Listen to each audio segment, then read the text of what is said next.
So one of the important things here with trying to play with Mother Nature is never being too exposed with your inputs.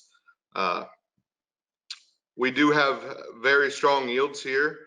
We do pride ourselves on that, but we don't do high yield test plots. One thing that we do is we treat every acre, you know, as the same within the contest fields. There is no such thing as a true contest field for us. When we do all of our high yield plots, all we're doing is taking end rows off, splitting it, and getting two readings, and it is what it is. And we take pride in that. But to be able to do that, we have to be careful on the input side, because yield is great, but if you lose money, then nobody wins. So farming is all about, it's a business. We got to be able to make money out on it. What's going to pay?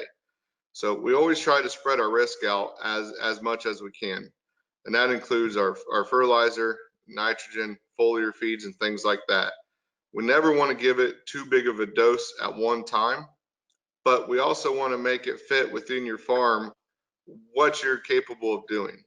Uh, a lot of people here do not want to make 5 to 6 passes per crop year with a sprayer. That just gets to be too much. You have a lot of crop damage, a lot of help, a lot of fuel, a bunch of unneeded passes. So the first thing that we like to look at is, can we piggyback on to a pass that you're already making? For corn, a lot of that would be post spraying. When you're going in with a herbicide, I think that is a great time to be able to carry a micronutrient pack. With saying that though, not all micronutrients are made the same. There are a lot of micronutrient packs on the market that let's just say you're not going to get a good return on.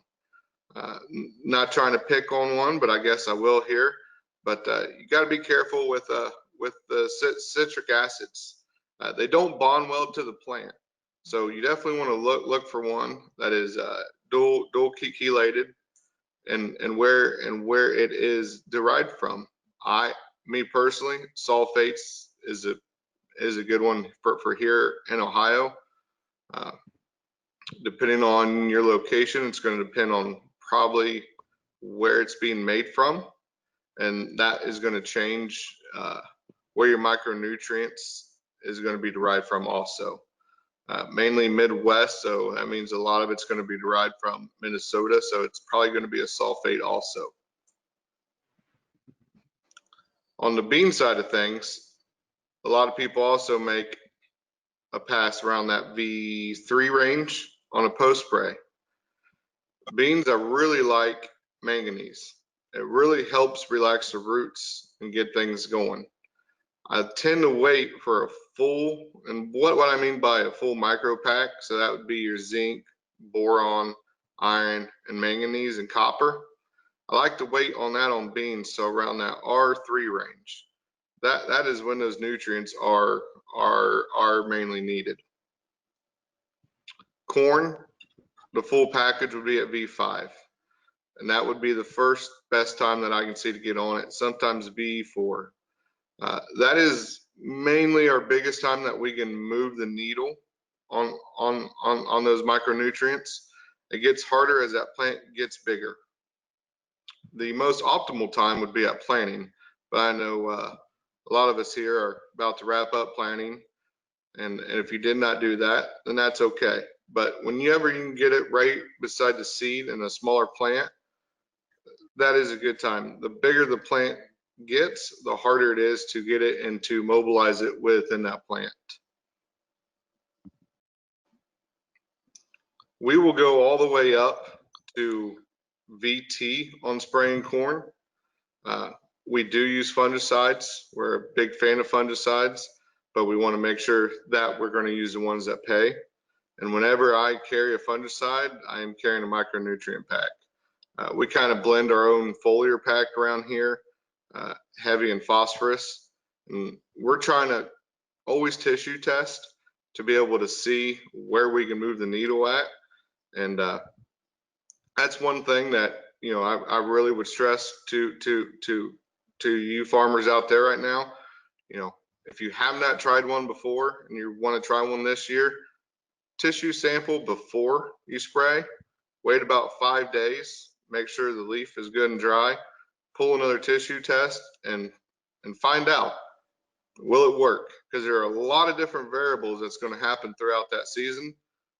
That the micronutrient foliar package did work, but Mother Nature trumped us and something else cost us yield.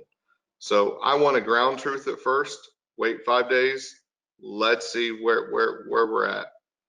And that goes for the foliar too, because I am a fan of going all the way to tassel with the corn. You just got to be careful once you're switching from the vegetative stage to the reproductive stage. Do not carry anything with calcium. That will tell the plant to stay within the vegetative state longer. It's something that we don't want at that point in time. So we want to make sure that we have them switching there. Soybean wise, stress early, feed them late. Reproductive stages, we definitely want to go through that. So that's kind of the baseline. So some of you may ask, what about this year? We were just talking about it earlier. We have corn at $3. We have beans at $8. That sounds like a whole lot of fun to spend more money. It's not easy. That's something as farmers that we have to know now that what we're going to do is proven and we can make money on. So we have to really look at the products that we're going to use. Right now, we got to look at our budget. What did we have planned to go forward? Let's look at planting dates. You know, what fields did we have get off to a good start? Which ones can we attack? Which ones are not worth dropping any more money in? And try to break it down that way. That's kind of the first thing that we do is, all right, which ones can we get aggressive on and still make yield and still make money? Which ones are just very poor, whether, you know, big rain events after rain events or the soil just can't take it. Those are ones that we're really going to back down off of. So not every acre is going to be treated the same. And I don't think you should spray that way either. So when you're feeding a crop, know what your potential is and then go from there.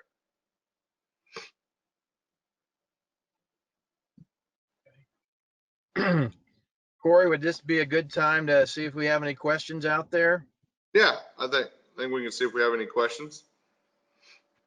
All right, let's see. So guys, if you have questions, put them in the question box right now. Give you just a second here to see if anything pops through. I guess while we're waiting for that to come through, I do have a question for you, Cory. You mentioned, you know, applying, you know, look at each stand, look at each field, determine how it can be used. Let's say you have a little bit of a stress factor come through, a hailstorm or something. Do you see a greater response adding a micro to a fungicide package to help bring that plant along, or would you forego the micronutrients and just try to let the crop do what it does? Well, so we do have a lot of hail events. If it's not completely snapped, so it is able to come back. If I had to spend $1 on one thing to bring back corn that is hail damage, it would be on a fungicide. Micronutrients is going to have trouble to travel through that plant until it can regather itself. So a fungicide is great on telling that plant, relaxing that plant. It's going to be okay. At that point, I would go more towards different things in the market. It's going to relax it. Stress relievers, anything with a kelp or seaweed in it, things like that. It's just going to relax that plant. I would go for that before I'd go with a micronutrient. We do have a couple of questions that have come through, Cory. So first is, what testing service do you use for tissue sampling, and what is an approximate cost for something like that? Okay, I'm very fortunate. I have a lab about 10 minutes down the road from me. So all of our tissue testing is taken to there. One of the things that we have agreed upon that I will have results back in 24 hours. This is very important to speak with your lab about. I have a lot of guys that used to pull tissue test. They wanted to come home from work. They'd go out to their backyard, to their field, pull their tissue test, leave them in their truck, ship them out the next day. Well, we kept getting a lot of false readings. You want that plant as healthy as can be when the lab receives your leaf. So if you're going to leave it in a hot vehicle, or if it's got to be shipped for a day or two in a box going in an airplane or truck, it's not going to be true readings. And then it's a waste of money. Normally around here, it's around $40 per sample to tissue test. It's not time consuming at all. We tissue test every day, probably about 20 fields, and I can have them all done in about an hour, hour and a half. So as far as time consuming, it's not that bad. It's a great time to scout and look for different disease pressures, insect pressures, damage that's already there. I see a lot of different goosenecking with high wind, small hail damage. So it's always good just to tissue test, just to make sure your butt's out in the field and checking on the crop that is there growing. But there's a lot of good labs around. I'm not too caught up in labs because I only care about the numbers. Don't get caught up in their pretty charts. A lot of places like to make a lot of nice charts for you and make it simple to read.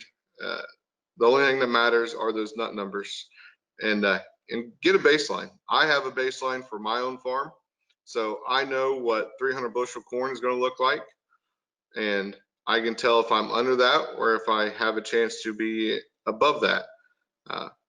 A lot of farmers, that's the first thing that we want to do is just pull tissue tests 3 times a year. I'm not big on everybody pulling every week. I think there's certain times though when you want to pull a tissue test. Those times would be before the V5 application, because we're normally making a post application. So let's find out what that plant needs.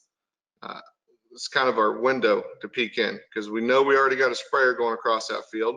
Let's find out if there's something we can piggyback on to really help that crop. Next time is going to be around that V8 range to V10 before we go into rapid growth. I'm more checking that there for the nitrogen. So for the macro levels, normally last time I can get a high boy across there for dry fertilizing. Just so we're clear, I'm all 20-inch rows, so we don't have a good way of side dressing. So we use a lot with sprayers and dry box. And then the last time would be before we make the fungicide at R1 on the corn. Once again, what kind of foliar can I add in? Is the plant stressed? Is it unhealthy? Are we low on zinc? Are we low on boron? My early thinking, and I was not correct on this, we used to run a lot of boron. So what we would call a foliar pass would be a fungicide and boron on our corn. And we thought we was doing something. Well, then we started tracking it and testing it, and we have a lot better gain by adding a full micro pack. So once again, that would be your zinc, boron, manganese, and copper. And it completely makes sense. You know, manganese has been finding that it's just important now as boron at tassel. Your copper, that's pretty much what your fungicide's working with too, for the plant health aspect of it, and to be able to keep it healthy. And zinc is just trying to keep everybody coordinated and running up and down that plant. So that's why it's still important to be able to put a full pack on. Last year was a prime example of not having the best of growing seasons. Normally rows around, we like to be, you know, around that 18, 16. This year or last year we was at 12 to 14. It's terrible because everything was just flooded for so long. So we really had to focus on attacking that crop late. So at R1 to R3 is when we really started attacking that crop, and we was able to pull off 300 bushel corn. But how we did that was 60 to 63 pound test weight corn. And that's by foliar feeding it late and really trying to pack the starches in. So just because you don't have the rows around doesn't mean you can't have yield. There's just different ways to attack that crop. And I know that was a long-winded answer to the question and went down another path. I apologize for that. Oh, it's great information, Cory. Thank you. I do have one more question, and it's you talked about field selection and where to be more aggressive. How do you decide on that field selection? Is it based on emergent, plant populations, overall condition of the early crop? What are your factors? Yeah, so that's a decision that we're going to make by V5 pretty much. One, everybody knows where your soil is already the weakest to begin with. Doesn't mean it's always bad though. There's been many years my weakest farms, due to a lot of rain, the hills, the water's been able to get off. My best black dirt, it's all systematically drained, but when we get 4 inches at a time, them higher CC soils, they turn into muck and they hold it. It's the hardest thing to do is to walk away from some of my best dirt, but sometimes you got to do that. The first thing you want to look at is stand count. So do we replant or do we go with what we have? And as we're getting closer to June here, I'm finding it harder and harder to rip it up and start over again. So we really want to look at it at a percentage base across that field, what our stand looks like. Corn's harder to judge. Beans, last year we rolled with a lot of 30,000 population on beans. Now, I'm not recommending you guys do that at all. Don't get me wrong. But the calendar, we didn't have a choice. So we ended up rolling with it, and they still made 55 bushel beans. So I was very, very, very happy with that. Normally my threshold on beans would be around that 80,000. Corn, you just don't want holes in that area. As long as you still have some sort of stand going through there, and we're pushing to June, it'd be hard to rip it through. But that would tell me, though, that's not a field. If I'm questioning that, I'm probably not going to want to attack that field. Now, if you have a good stand, if there's a good stand on that field, but you've just been wet or really hot and dry, and it just looks like it's a stress event, that's where you want to attack it. That's where you want to help it. So if you know you have good potential on that field, you have a good stand, but whether it's water or heat or drought, that's where a lot of these things on the market can help pull that through. That's where I would look to be a little bit more aggressive. There's no such thing as a perfect field, no such thing as a perfect growing season. So we got to be mindful of that. If the stand's very uneven, we're up and down all the way across that field, there's holes in that field, we've just got hurt by hail really, really bad, that's one I'd be careful of. Because remember, if it ends up surprising you later and it comes back by V8 and V10 and it is looking great, well, that's fine. We can attack it and add on test weight later. So we want to be able to keep our options open, but what I don't want to do is waste money. So I don't want to have another $5 to $10 an acre wrapped up in a crop that's not going to pay me back. But if it looks like it's going to change its mind later, well, now we can be aggressive with it. Sounds great. Thank you, Cory. I do have a question. When you're saying tissue tests, what leaf do you pull from the plants to tissue tests? Because nutrients are mobile or not mobile through the plant, so I assume that can make a difference as well to show miss numbers. So through the vegetative stage, we're going to be pulling the first full collared leaf. So if you look at first full collared, be the first full unwrapped leaf on that plant. You want to make sure that you're pulling that one. Once we get into the reproductive stage, we're going to go down to the ear leaf, because that's the one that's going to be feeding the ear. That's when it's going to matter. Now your results will change a little bit as you switch from the vegetative to the reproductive states. The main thing that I want to see on tissue testing is, are we staying level? I don't want to see spikes. So if we're starting to see a bunch of spikes up and down every time you take a test, that tells me that we're not doing a good job. The product's not doing a good job. We want it to be level all the way through that season. Another thing is, when you do tissue test, take your phone, flag it. For me, my Google Maps app is just full of hearts and locations because that's how I pin it. I zoom in on myself, I pin it, and I come back to that same spot every time and just do a circle. So when I pick my tissue test, I walk in a complete circle. I want to get different rows in a big area. So when I'm pulling those leaves, I'm normally taking about 20 leaves to 25, depending on the size. You want enough green matter there to about size of a softball. So, and put it in a brown bag. But I walk in a circle to collect those, and I want to come back to that same area. And what I do is I also underlay my soil test in that same area. So I will do multiple tissue tests from the same field and base it off of soil test. Some products, just so we're clear, we do a lot of product testing here on the farm. So the reason why I'm doing that, I want to see if the products will work better on different types of soils. We are blessed with some very good soil, and we do have some pretty rough soil. So I want to see the difference, the way those products work within the field. And then we try to look for trends. So we want to know how much we have in our bank, and our bank is our soil. Are we doing a good job of pulling it into the plant? Do we need to start looking at different things like fulvic acids within the soil to help pulling from our bank? Great soil tests are really fun to look at, but if you can't get into the plant, then it's like having $1 million that you'll never have access to. It's worthless. Appreciate that, Cory. How about soybeans? What leaves do you pull?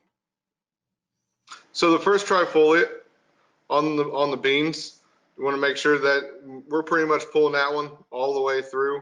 So it's going to be your uppermost trifoliate.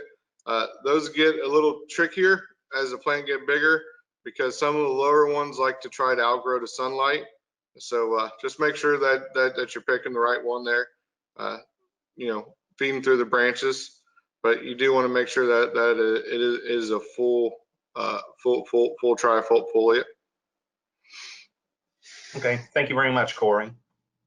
Keith Konradi, Regional Sales Manager and Master Agronomist with Meristem. And I want to say that, Cory and myself have never spoken, but listening to him on this call, we are, we're on the same thought process as far as agronomy. So I just want to spend a little time today and talk about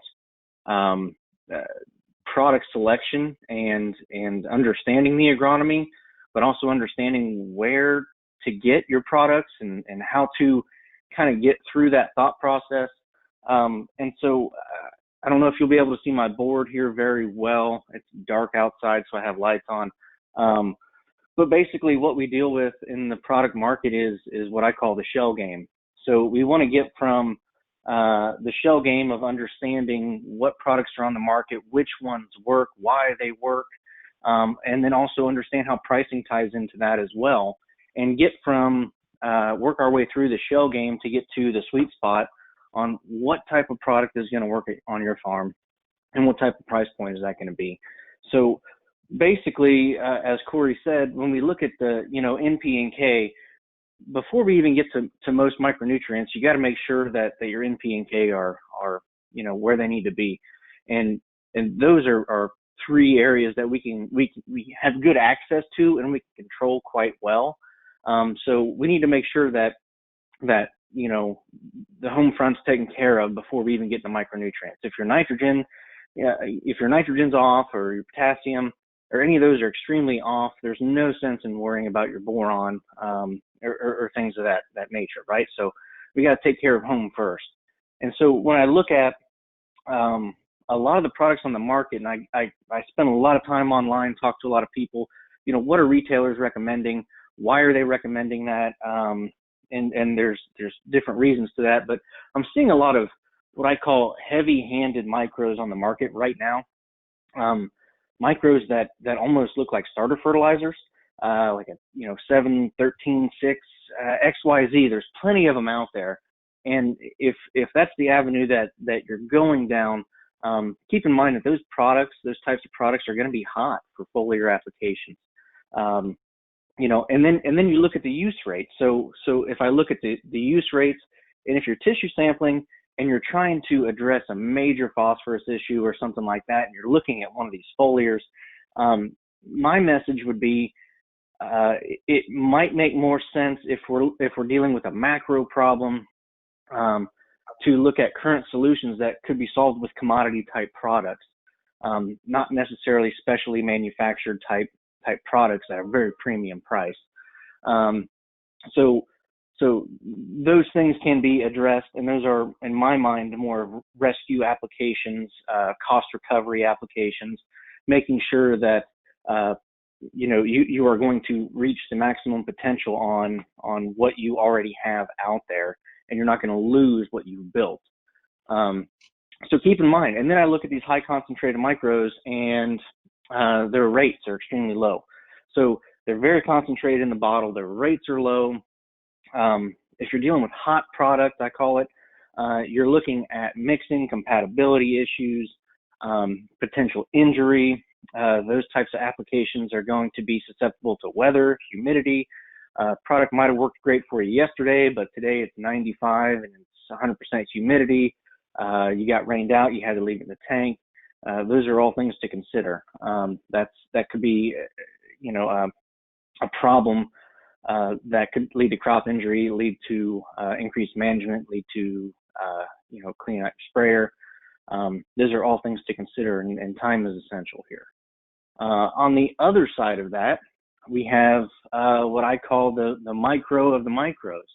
And so when I talk to a lot of farmers, I get two answers. Do you foliar feed? Do you use micronutrients? I get the answer, no, I don't, because I don't see the benefit and they're too costly. Or I get the answer, yes, I've been using a micro, not seeing too many results out of it, but it only cost me $1.20 an acre, so why not, right? Or I get the guys that say, yes, I use micros, I love them to death, but the cost per acre is at a breaking point. So in that first scenario, when we're looking at the guys that are going, yeah, it's $1, couple bucks an acre, not really seeing too much, but why not, right?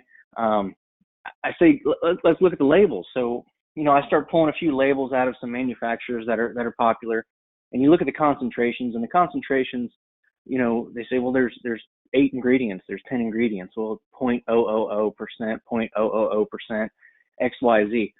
Yeah, in a gallon jug, there's about a teaspoon worth of actual ingredient there. And so working with product formulators and working with people just in the chemical industry, not just ag, but all industries, one thing to consider is that a byproduct? Companies make things all the time that have a byproduct left over from the manufacturing process that has a micronutrient value to it, and either they have to pay to destroy it and pay some company or someone to get rid of it for them in an environmentally friendly way, or they say we can put it in a 55-gallon barrel and we could sell it for $1 an acre and get rid of it that way. So that's one thing to consider. Where's your product coming from? How is it derived? Cory kind of talked about formulations and which ones work and which ones don't. So keep that in the back of your mind. But when you're talking a cheap cost per acre, and I just say, look at the label. Look at the label. You get what you pay for in those scenarios. Yeah, there's 8 ingredients, but the concentration is 0.0008, 0.0009. So keep that in mind. So getting from the shell game to the sweet spot, Meristem, we've brought the home stretch line up to the market. And basically, I call these a good blanket application, the macro of the micros.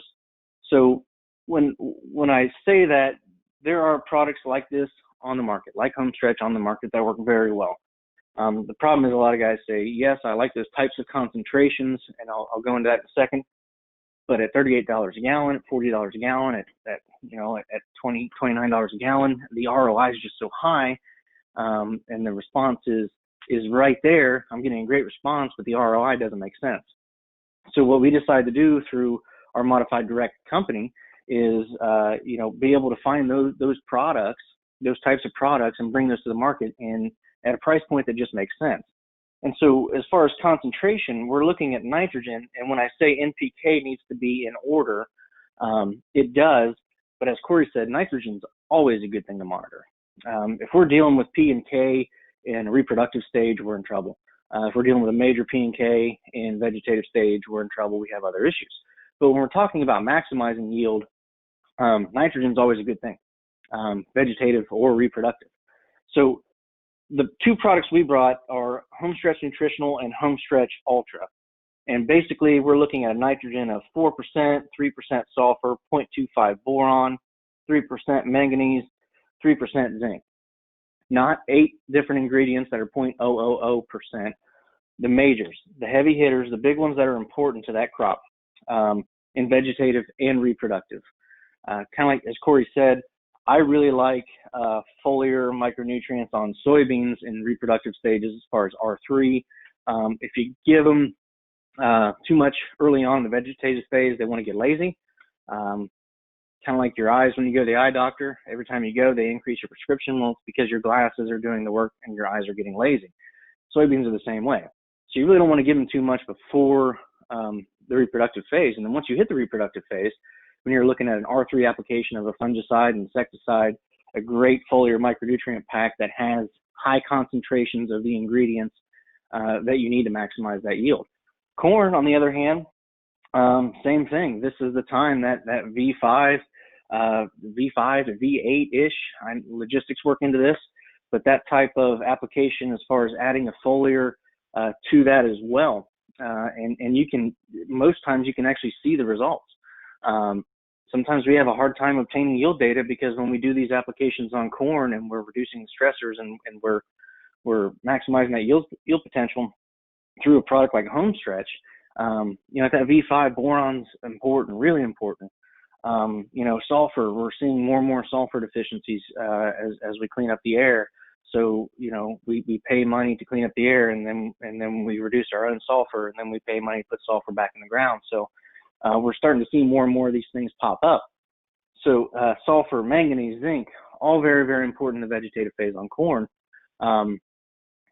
This is the type of product that you need, but it's not at the $38, $40 a gallon price point. We brought down the ROI. The way the industry prices products traditionally is if my product gets you a 4 to 5 to 8 bushel an acre average response, you need to give me 2 of those bushels, 3 of those bushels to maximize the value. We don't do that. We source these products, we price them the right way. We have special pricing put together for the Family Farms organization. And at that point, we're looking at, under $5, depending which product, right? Just call it $5, but roughly, that $5 mark, where it makes sense. So all of a sudden, we are able to say, yeah, I like micronutrients. There's good products out there, but I have a hard time justifying the ROI, and I'm kicking them out of my program. I'm not using them anymore. Or the other end, yeah, I throw it in because it's cheap. We hit that middle ground. We hit that sweet spot when we can bring that guy the product that he likes, that he knows, he trusts. He can read the label. He can see the concentrations. He can know they're formulated the right way. They're going to be in the right chelation. They're going to mix well. They're going to sit in the tank. If you get rained out, they don't require that much management. The absorption is going to be great. And now all of a sudden at this price point, the guy can go, well, that just makes sense for me to continue doing that in my operation instead of kicking that out, because I know it works. I just couldn't afford the cost of it. So that's where we're at, and what I call the sweet spot as far as the types of products we need to be using, coming up here shortly. Any questions? Yeah, I do have a question that's come in, Keith. Do you use an adjuvant for foliar spraying to enhance absorption and adhere to the leaf, or is that not necessary with the mix you prefer? So, and Cory, feel free to chime in.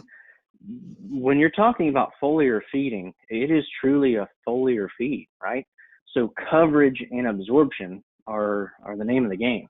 If you don't have coverage and you don't have absorption, you don't have that contact of that product and that product going into the plant, you're not going to maximize the value of it. So one thing that is a staple of our company at Meristem is a product by the name of TrueTrack. which is drift, deposition, and coverage. And so I actually put out, water absorption pads, and when guys spray, I can measure their coverage on what they're doing without an agent, and then I can add TrueTrack and do that same pass, and I can double to triple to quadruple their coverage and their absorption by adding a good polymer type product that is not a heavy drift, because sometimes those drift products, they work really well as drift, but they collapse your spray pattern, they eliminate your coverage, they make your droplets way too large, that makes them want to hit, bounce, and erupt. Whereas if you use a product like TrueTrack, that's a polymer coverage agent, and by doing that, it actually reduces the drift and takes care of the drift. But I can make the spray pattern more uniform, unify the coverage, and if I can make the coverage better and the absorption better, I make these products better. Oh, this is water paper, so you can see how it's turned blue as I touch it. For droplet size, I love using these on foliars, love putting them all the way through the plant. I want to see how far down it's getting, what is sticking, droplet size, things like that. It's a great way to start. One thing with adjuvants though, just please be careful around that VT time frame. If you're going to wait till R1, then you're fine. Me personally, I like to push the envelope around that VT time. Just be careful. Depends what you're actually using as a foliar. If it's like a micro pack that's not heavy fertilizer, then you are going to need something to weigh it down for drift. If it is heavy fertilizer, then you're good without it, the weight. And normally when you buy these products, they should tell you the product weight. So that will help you on making that decision on whether it's heavy enough to go without it. Very good. Good Keith, question. Good question. Yeah, another question we got in is, in a wet year, do you consider a fungicide as a matter of course, whether observable lesions are at threshold levels or not? Cory, why don't you start on that one? Yeah. Last year was a great example of what I thought was going to be a rainforest year. We was really, really wet. Was hot and humid. Boy, everything was just ripe that, the disease pressure was just going to be absurd. Rolled around July, we got hot and dry. We didn't rain, humidity dropped. August, same way. Disease pressure went way down. So as far as sitting here and trying to gear up in end of May, early June to say we're going to have a lot of disease pressure, I can tell you what we probably will have, and if you want to spray a V5, is going to, would be your crown root rot, things like that. If we can stop that, last year in our heavy wet soils, we seen that come in right after seedling. You can split a stalk and be able to see that. You can see exactly when we sprayed and it stopped it. Different seed treatments will help. If seed's already in the ground, it's too late to be changing the seed treatments. But as far as looking for a disease pressure, it's going to come later as far as a foliar. If you're still wet and real humid, if you're humid and wet late, because those soil-borne pathogens, it's really hard to judge where they're at and if they're in the field. So once again, if you have a field that you want to attack, then that's the one where I'd want to spend, a good fungicide on to protect that investment. But if we start to dry up here and we're not seeing the pressure coming in, then you might be able to get away with it, or maybe get away with a cheaper one on the market. I kind of always try to have like a 3 different tools in my toolbox for the fungicide. I have a cheaper one for less pressure, an average one, and then my holy crap, I'm in trouble, bring out the big boy. And that's the one that costs the most. So that's why I try not to use it everywhere. Got it. Thank you. Keith, I had a question come in. Can you combine home stretch products with your fungicides? Yeah, of course. Yeah, definitely. So to address that last question and this question, yes, home stretch goes on with fungicides, mixes, compatibility, really important to us across the board on all of our products. Compatibility, flowability is extremely important to make sure that they play together in the tank and we don't have any mixing issues. As far as fungicides go, yeah, basically it's been crazy to me since the introduction of fungicides to where we are now. With fungicides were kind of a hit and miss. You know, we were doing it at tassel, we were getting 20 bushel, we were losing 20 bushel. Of course, said with certain adjuvants and arrested ear and things like that are important to pay attention to. And now what I see with fungicides, and I'm really starting to see it with micronutrients, is you know, 80% of the time they're working. We're getting a response out of them. So it's one of those things where fungicides were kind of hit and miss. If you tried it every 3 or 4 years, you tended to find yourself on the year that you tried it was the year that it wasn't a huge response. But man, V5, V8 applications of maybe a cheaper generic type of fungicide to kind of bridge that gap, and then evaluating the situation and getting to tassel, brown silk. We're finding brown silk later applications are maximizing better results. At that point, like Cory said, evaluating, okay, do I want to use a generic, or do I want to use a full-blown brand new type product, 3 modes of action? What's my potential here? Kind of same thing on soybeans. So we're seeing great symbiotic relationships as far as fungicides and micronutrients with home stretch. Last year happened to be a great year, above and beyond fungicide and insecticide.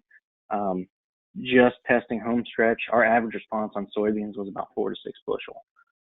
Great year for a micronutrient response on soybeans. So yeah, that R3 when you're doing your fungicide, good micronutrient pack. Vegetative phase on corn, home stretch micronutrient pack. I've got a couple things to add, if you don't mind, real fast. Go ahead. Just some things I've been writing down here. One thing you kind of touched on a little bit, spraying in the heat. We want to be careful of doing that.